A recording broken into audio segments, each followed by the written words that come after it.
ಧರ್ಮಸ್ಥಳದ ಬುರುಡೆ ಪ್ರಕರಣಕ್ಕೆ ಸಂಬಂಧಪಟ್ಟಂತೆ ಎಸ್ಐಟಿ ಇನ್ವೆಸ್ಟಿಗೇಷನ್ ಶರ ಬರೆಯುವ ಹಂತಕ್ಕೆ ಬಂದು ನಿಂತಿದೆ.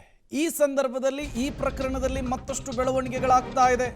ಬುರುಡೆ ಪ್ರಕರಣ ವಜಾ ಕೋರಿ ಹೈಕೋರ್ಟ್ಗೆ ಮೊರೆ, ಎಫ್ಐಆರ್ ರದ್ದು ಕೋರಿ ಬುರುಡೆ ಗ್ಯಾಂಗ್ನಿಂದ ಅರ್ಜಿಯನ್ನು ಹಾಕೊಂಡಿದ್ದಾರೆ. ಇವತ್ತು ಹೈಕೋರ್ಟ್ನ ಏಕಸದಸ್ಯ ಪೀಠದಲ್ಲಿ ಈ ಅರ್ಜಿ ವಿಚಾರಣೆ ಬರುತ್ತೆ ಅನ್ನುವಂತಹ ಮಾಹಿತಿ ಸಿಗ್ತಾ ಇದೆ. ಮಧ್ಯಾಹ್ನದ ನಂತರ ಅರ್ಜಿ ವಿಚಾರಣೆಗೆ ಬರುವಂತಹ ಸಾಧ್ಯತೆ ಇದೆ. ಹೈಕೋರ್ಟ್ನ ನ್ಯಾಯಮೂರ್ತಿ ಮೊಹಮ್ಮದ್ ನವಾಜ್ ಪೀಠದಲ್ಲಿ ವಿಚಾರಣೆ ಆಗುತ್ತೆ. ಬುರುಡೆ ಪ್ರಕರಣದ ವಜಾ ಕೋರಿ ಹೈಕೋರ್ಟ್ನ ಮೊರೆ ಹೋಗಿದೆ ಬುರುಡೆ ಗ್ಯಾಂಗು. ಒಂದು ವೇಳೆ ಎಫ್ಐಆರ್ ರದ್ದಾಗಿದ್ದೇ ಆದರೆ ಬಿಗ್ ರಿಲೀಫ್, ಬಟ್ ಆಗಲಿಲ್ಲ ಅಂದರೆ ಅತಿ ದೊಡ್ಡ ಸಂಕಷ್ಟವನ್ನು ಈ ಪ್ರಕರಣದಲ್ಲಿ ಈ ಬುರುಡೆ ಗ್ಯಾಂಗ್ ಫೇಸ್ ಮಾಡಬೇಕಾಗುತ್ತೆ. ಬಟ್ ಇಲ್ಲಿ ಮೂಲ ಇರುವಂತಹ ಪ್ರಶ್ನೆ, ಈ ಬುರುಡೆ ಗ್ಯಾಂಗ್ನ ಉದ್ದೇಶ ಏನಿತ್ತು ಅದು ಸಕ್ಸಸ್ ಆದಂತೆ ಕಾಣಿಸ್ತಾ ಇದೆ. ಇವರ ಗುರಿ ಉದ್ದೇಶ ಇದ್ದಿದ್ದು ಧರ್ಮಸ್ಥಳಕ್ಕೆ ಕಲಂಕ ತರಬೇಕು ಅಂಥೇಳಿ, ಮಸಿ ಬಳಿಬೇಕು ಅಂಥೇಳಿ. ಅದೆಲ್ಲ ಆದಮೇಲೆ ಆ ಎಲ್ಲ ಅಪಪ್ರಚಾರ ಮುಗಿದ ಮೇಲೆ ಸೇಫ್ ಆಗೋದಕ್ಕೆ ಏನು ಪ್ಲಾನ್ ಮಾಡಬೇಕು ಅದನ್ನು ಈ ಗ್ಯಾಂಗ್ ಮಾಡುವ ರೀತಿಯಲ್ಲಿ ಕಾಣಿಸ್ತಾ ಇದೆ. ಮತ್ತಷ್ಟು ಡೀಟೇಲ್ಸನ್ನು ಕೊಡ್ತಾರೆ ನರಸಿಂಹಮೂರ್ತಿ, ನೇರ ಸಂಪರ್ಕದಲ್ಲಿ ಜಾಯಿನ್ ಆಗಿದ್ದಾರೆ. ನರಸಿಂಹಮೂರ್ತಿ, ಇವತ್ತು ಮಧ್ಯಾಹ್ನ ವಿಚಾರಣೆ ಆಗುತ್ತೆ, ಕೋರ್ಟ್ ಒಂದು ತೀರ್ಮಾನಕ್ಕೆ ಬರುತ್ತೆ. ಬಟ್ ಇಲ್ಲಿ ಮೂಲ ಪ್ರಶ್ನೆ ಇರುವಂಥದ್ದು, ಇಲ್ಲಿಯವರೆಗೂ ಧರ್ಮಸ್ಥಳದ ವಿರುದ್ಧ ನಿರಂತರವಾಗಿ ಅಪಪ್ರಚಾರ ಮಾಡಿದರು. ಏನೇನು ಕಳಂಕವನ್ನು ತರಬೇಕು ಆ ಎಲ್ಲ ಕೆಲಸವನ್ನು ಕೂಡ ಮಾಡಿ ಮುಗಿಸಿದ್ರು.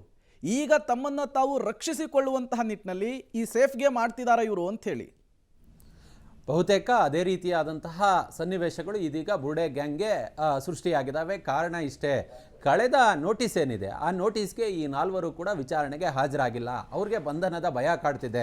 ಹೆಚ್ಚುವರಿ ಸೆಕ್ಷನ್ಗಳನ್ನು FIRನಲ್ಲಿ ಆ್ಯಡ್ ಮಾಡಿಕೊಳ್ಳಲಾಗಿದೆ. ಹೀಗಾಗಿ ಅರೆಸ್ಟ್ ಮಾಡಬಹುದು ಅನ್ನೋ ಕಾರಣಕ್ಕೆ ಇವ್ರು ಯಾರು ಕೂಡ SITಯ ವಿಚಾರಣೆಗೆ ಹಾಜರಾಗ್ತಿಲ್ಲ. ಇವ್ರು ಕೊಟ್ಟಿರುವಂತಹ ಕಾರಣ ಏನಿದೆ, ನಾವು ಈ ಹಿಂದೆ 100 ಬಾರಿ 10 ಬಾರಿ ವಿಚಾರಣೆಗೆ ಹಾಜರಾಗಿದ್ದೀವಿ, ಹೀಗಾಗಿ ಮತ್ತೆ ವಿಚಾರಣೆಯ ಅವಶ್ಯಕತೆ ಏನಿದೆ, ಮತ್ತು ಇವರು ಕರೆದಿರುವಂತಹದ್ದು ಎಲ್ಲೋ ಒಂದು ಕಡೆ ಇದು ಕಾನೂನು ಬಾಹಿರ, ಅವರು ಮೊಬೈಲ್ನಲ್ಲಿ ನೋಟಿಸನ್ನು ಕಳಿಸಿದ್ದಾರೆ, ಇದೆಲ್ಲವೂ ಕೂಡ ಸರಿಯಲ್ಲ ಅನ್ನೋ ಮಟ್ಟಿಗೆ ಇವರು ಅರ್ಜಿಯಲ್ಲಿ ಹೇಳಿಕೆಯನ್ನು ಕೊಟ್ಟುಕೊಂಡಿದ್ದಾರೆ.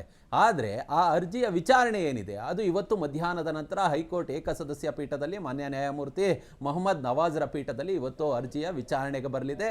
ಇವರ ಪರ ಈಗಾಗಲೇ ಹಿರಿಯ ಬಾಲನ್ ಅವ್ರನ್ನ ಇಂಥ ಪ್ರಕರಣಗಳಲ್ಲಿ ನರಸಿಂಹಮೂರ್ತಿ ಇಷ್ಟೆಲ್ಲ ನನ್ನ ಆರೋಪಗಳನ್ನ ಮಾಡಿ ತದನಂತರ ನನಗೆ ಬಂಧನದ ಭೀತಿ ಎದುರಾಗತ್ತೆ, ನನಗೆ ವಿಚಾರಣೆ ಎದುರಿಸಬೇಕಾದಂತ ಅನಿವಾರ್ಯತೆ ಬಂದ್ಬಿಟ್ಟಿದೆ, ಇದೆಲ್ಲ ತಪ್ಪು ಅಂತ ಹೋಗ್ತಾರಲ್ಲ, ಇವರನ್ನ ಅಷ್ಟು ಬೇಗ ಕೇಸನ್ನ ವಜಾ ಮಾಡಿಬಿಟ್ಟು ರಿಲೀಫ್ ಅನ್ನ ಕೊಟ್ಬಿಡುತ್ತಾ? ಇಂಥ ಹಿಂದಿನ ಪ್ರಕರಣಗಳ ಬಗ್ಗೆ ಕೋರ್ಟ್ ಹೇಗೆ ಅಭಿಪ್ರಾಯಗಳನ್ನ ವ್ಯಕ್ತಪಡಿಸಿತ್ತು? ಯಾವ್ದಾದ್ರು ಎಕ್ಸಾಂಪಲ್ಸ್ ಏನಾದರೂ ಇದೆಯಾ ನರಸಿಂಹಮೂರ್ತಿ? ಅರುಣ್ನ ಅಷ್ಟು ಸುಲಭವಾಗಿ ಇವರು ಈ ಪ್ರಕರಣದಿಂದ ತಪ್ಪಿಸ್ಕೊಳ್ಳೋದು ಅಸಾಧ್ಯ. ಕಾರಣ ಇಷ್ಟೇ, ಇವರೇ ಸೃಷ್ಟಿಸಿದಂತಹ ಸಾಕ್ಷಿಗಳೇನಿದೆಯಲ್ಲ, ಇವರು ಹೇಳಿದಂತಹ ಸುಳ್ಳು ಸಾಕ್ಷಿಗಳು ಸಾಕಷ್ಟಿದ್ದಾವೆ. ಹಲವಾರು ಬಾರಿ ತನಿಖೆಯ ದಿಕ್ಕನ್ನು ತಪ್ಪಿಸುವ ಕೆಲಸವನ್ನು ಮಾಡಲಾಗಿದೆ. ಮಾಧ್ಯಮಗಳಿರ್ಬೋದು, ಸೋಷಿಯಲ್ ಮೀಡಿಯಾದಲ್ಲಿ ಪುಂಖಾನುಪುಂಖವಾಗಿ ಸುಳ್ಳು ಭಾಷಣಗಳನ್ನು ಮಾಡಿದ್ದಾರೆ, ಸುಳ್ಳು ದಾಖಲೆಗಳನ್ನ ಸೃಷ್ಟಿ ಮಾಡಿದ್ದಾರೆ. ಇದೆಲ್ಲವೂ ಕೂಡ SIT ಇದೀಗ ತನಿಖೆಯ ಭಾಗವಾಗಿ ಸ್ವೀಕಾರವನ್ನು ಮಾಡಿಕೊಂಡಿದೆ. ಇವತ್ತು ಅರ್ಜಿ ವಿಚಾರಣೆಗೆ ಬಂದಂತಹ ಸಂದರ್ಭದಲ್ಲಿ SITಗೆ ಆಕ್ಷೇಪಣೆಯನ್ನು ಸಲ್ಲಿಸೋದಕ್ಕೆ ಅವಕಾಶವನ್ನು ಕೊಡಲಾಗುತ್ತೆ. ಹೀಗಾಗಿ ಅವರು ಆಕ್ಷೇಪಣೆ ಸಲ್ಲಿಸಿದಂತಹ ಬಳಿಕ ಇದರ ಮೇಲೆ ವಾದ ಪ್ರತಿವಾದವಾಗುತ್ತೆ. ಅಷ್ಟು ಸುಲಭವಾಗಿ ಇವರು CRPC ಅಡಿ FIR ರದ್ದಿಗೆ ಸ್ಕ್ವಾಶ್ ಹಾಕೊಂಡಂತಹ ಸಂದರ್ಭದಲ್ಲಿ ಅಷ್ಟು ಸುಲಭವಾಗಿ FIR ಅನ್ನು ರದ್ದು ಮಾಡೋದಿಲ್ಲ. ಅದರ ಸಾಧಕ ಬಾಧಕಗಳನ್ನು ಹೈಕೋರ್ಟ್ ನ್ಯಾಯಮೂರ್ತಿಗಳು ಗಮನಿಸ್ತಾರೆ. ಇವರು ಯಾವ ಕಾರಣಕ್ಕೋಸ್ಕರ ಹಾಕೊಂಡಿದ್ದಾರೆ, ಇದರಲ್ಲಿ ಏನಾದ್ರು ತಿರುಳಿದ್ಯಾ, ಇನ್ ಕೇಸ್ ಏನಾದ್ರು ಸುಳ್ಳು FIRಗಳನ್ನು ಮಾಡಿದಂತಹ ಸಂದರ್ಭದಲ್ಲಿ ಈ ಹಿಂದೆ ಸಾಕಷ್ಟು ಬಾರಿ FIR ಅನ್ನು ರದ್ದು ಮಾಡುವ ಕೆಲಸವನ್ನು ಹೈಕೋರ್ಟ್ ಮಾಡಿದೆ. ಆದರೆ ಇಲ್ಲಿ ಸುಳ್ಳು ಪ್ರಕರಣ ಹೇಗೆ ಬರುತ್ತೆ? ಈಗಾಗಲೇ ಸರ್ಕಾರ ನೇಮಕ ಮಾಡಿದಂತಹ SIT ಒಂದು FIR ಅನ್ನು ಮಾಡಿದೆ. ಅದಾದ ಬಳಿಕ ಇವರು ಯಾವ್ಯಾವ ರೀತಿ ಇಲ್ಲಿ ಒಂದಷ್ಟು ದಿಕ್ಕು ತಪ್ಪಿಸುವ ಕೆಲಸವನ್ನು, ಸುಳ್ಳು ದಾಖಲೆಗಳನ್ನು ಸೃಷ್ಟಿ ಮಾಡುವ ಕೆಲಸವನ್ನು ಮಾಡಿದ್ದಾರೆ. ಹೀಗಾಗಿ ಹೆಚ್ಚುವರಿ FIRಗಳನ್ನು ಮಾಡಲಾಗಿದೆ. ಹೀಗಾಗಿ ಇಲ್ಲಿ ಇವರು ಆರೋಪಿತ ಸ್ಥಾನದಲ್ಲಿದ್ದಾರೆ. ಹೀಗಾಗಿ ಈ FIR ಅನ್ನು ರದ್ದು ಮಾಡಬಾರದು ಅನ್ನೋ ಮಟ್ಟಿಗೆ SIT ಕೂಡ ಆರ್ಗ್ಯುಮೆಂಟ್ ಅನ್ನು ಸಲ್ಲಿಕೆ ಮಾಡುವ ಸಾಧ್ಯತೆ ಇದೆ. ಅರುಣ್, ಓಕೆ ನರಸಿಂಹಮೂರ್ತಿ, ನಿಮ್ಮೆಲ್ಲ ಮಾಹಿತಿಗೆ ಧನ್ಯವಾದಗಳು. ನೋಡಿ, ಉದ್ದೇಶಪೂರ್ವಕವಾಗಿ ಇದರಲ್ಲಿ ಮಾಡಿರುವಂಥದ್ದು ಎಲ್ಲವೂ ಕೂಡ ಕೆಟ್ಟ ಹೆಸರು ತರುವಂಥದ್ದು, ಸಾಕ್ಷಿಗಳನ್ನು ಸೃಷ್ಟಿ ಮಾಡುವಂಥದ್ದು ಎಲ್ಲ ಇದೆ. ಹೆಂಗೆ ತಪ್ಪಿಸ್ಕೊಂಡ್ಬಿಡ್ತಾರೆ? ಅನುಭವಿಸಲೇಬೇಕು. ಮಾಡಿದ್ದುಣ್ಣೋ ಮಹಾರಾಯ ಅಲ್ವಾ?